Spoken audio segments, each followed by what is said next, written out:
being able to ask stupid questions. Okay. So this one was interesting to me when Ruth brought it up. I was like, oh, being a high value woman and being able to ask stupid questions. So this one is going to probably hit a lot of people because we don't ever want to have someone think that we're dumb, think that we aren't smart, think that we aren't capable, think that we don't have the abilities that we may or may not have, because we always want everyone to think we're perfect.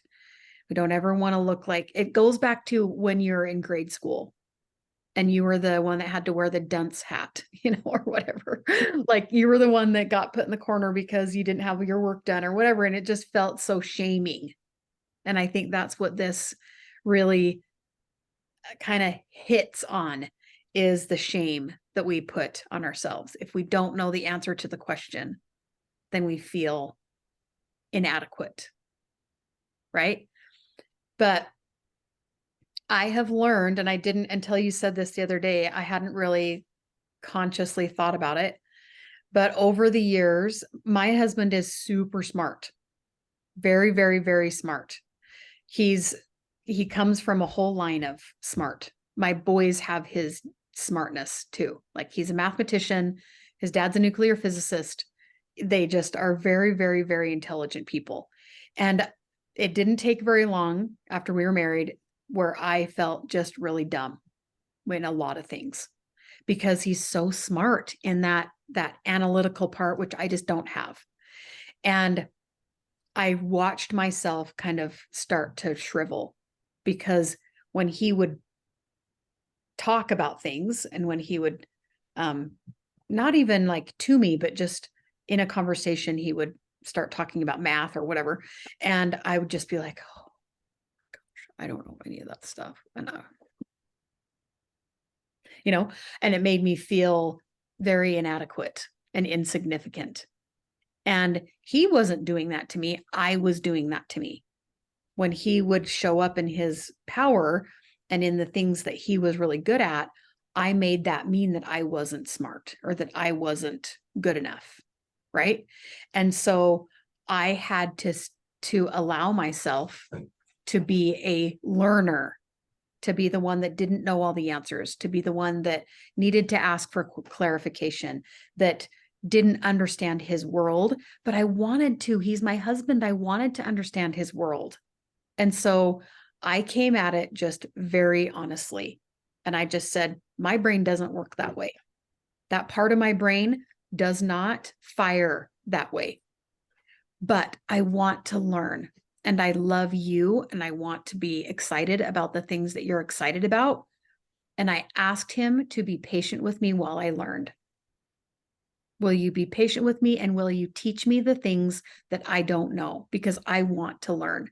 So I think that's the first key, is wanting to learn whatever it is that you don't know. Like really, truly having that desire to learn whatever it is. And then the second piece is allowing yourself to not know, allowing that to be okay, that you don't know the answer. You're a human. You don't know all the things. Just allow yourself to not know all the things. And then find someone that you want to learn from and ask them to teach you. That's what it looks like to me, this question, or this being able to ask stupid questions. That's what it looks like to me, is those three things. So yes. What do you think? And so that's what it is. We're afraid of the reality that we don't know and all the things that we attach to that. But here's the truth of it. You only need to ask a stupid question one time, and then you know the answer. Well, really, I mean, another thing is, if you're asking the right person, it is rare, but it does happen that if you ask a question from somebody who knows, that they shoot you down and make you feel crappy. Right? It happens. It certainly does happen. But again, if you're going to get the answer, even if it comes with an insulting tone, you still get the answer. And now you know. But if you are too scared to ask the question, now you don't know, and you don't know, and you don't know, and you don't know, and you don't know. But you really only have to ask a stupid question one time, maybe twice. And then it's not, then you don't have to ask it again. So that's really important. And I would even, like, just for my own, because I don't like to feel bad. I don't like to feel shame. That's not my favorite emotion to feel. I would push back to, who says it's a stupid question? Yeah. Right? Like, Yep. someone else might think it's stupid, but I don't think it's stupid. I actually want to know the answer. So when we put that word, those, like asking dumb questions, because we wanted to elicit some emotion from you listeners. But now the coaching part of it is, you get to decide what's a dumb question. And if I'm asking a question that I truly want the answer to, and I'm ready to learn, and I'm willing to learn, and I'm ready to receive the answer, then I don't think it's a dumb question at all. I think it's a very valuable question. And then I ask it in a valuable way, because I think that the question is valuable and I am seeking the answer to it authentically. But if I go asking, well, this is a dumb question, I know this is dumb, you're going to think this is dumb, and I should know this already, I'm already closed off to the answer. I'm already not able to receive, because I'm coming from that energy. So yes, if you think the question is dumb, then you should certainly look inside. But I would push back as a coach and say, who says it's a dumb question? Who's framing that as a dumb question? And what it does is, ignorance is enslaving. If you don't know something, you can still be enslaved by it. It's not like you're avoiding that. In fact, the less you know about something, the more it can enslave people. That's been a tactic for slavery since the beginning of time. Like, if we think, like, in the biblical times, only certain levels of people could get education, and the people with education could become financially, free. And if you didn't have education, you were just stuck at the bottom with all the crappy jobs that abused your body and your mind and gave you a short life. You can't communicate with people. You can't share your ideas. You can't exchange. And with me, money is all about exchanging, how you exchange with the world. So if you can't learn, whether it's forced by somebody or restricted by somebody else or restricted by yourself, you're still reducing your ability to exchange and add value in the world and to yourself and to grow. And I can just hear you, like, even the like hypothetical situation of like, well, I'm too dumb to ask that question. Like, immediately I'm thinking, as an employer, as a spouse, as a teacher, then I'd be like, well, she's limited in how we can exchange, so I'll go find somebody else, right? Like, even just that, like you can feel it. Just she's kind of gross to hang out with. She doesn't want, those kinds of things. So you can just, you're not open to receive. Yes.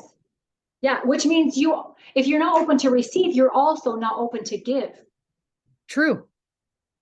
Like, it's just, you have so many wonderful things to give. So if this one question is the thing that would break open your ability to get to that next opportunity, right? So you need to be able to ask questions, and so that you're not enslaved. Like, too many things, somebody tells us something and we're like, hey, that's truth, let me just keep regurgitating this to you, instead of finding out, like, let me ask questions about this, let me see if this is true. Which leads us to the next one, was going to be seeking facts. If you don't ask questions, you won't get the facts. True. Yes, 100%. And in coaching, that's my job, is to ask a lot of questions so that I can get facts. So as a coach, that's one of the things that is so beautiful, is there is no dumb question. As a coach, as your coach, whether, it doesn't matter what you're coming to me with, I don't think there's ever a dumb question, ever. Because when you're asking a question, you're seeking facts, you're seeking truth.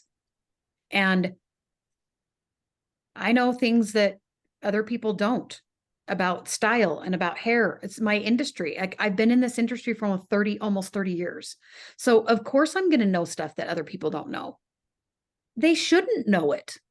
I'm the one that's had 30 years of experience in this industry. They haven't had that experience. Of course they don't know the answers, right?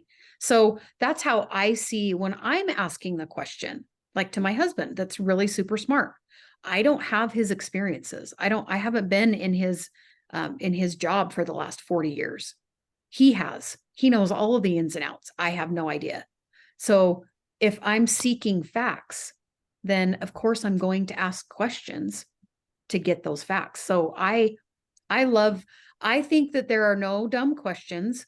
And I think that the secret to the universe is asking yourself all of the questions and asking yourself really good questions that get your brain thinking and gets your brain, let's go find the answer to that. That's going to help us succeed.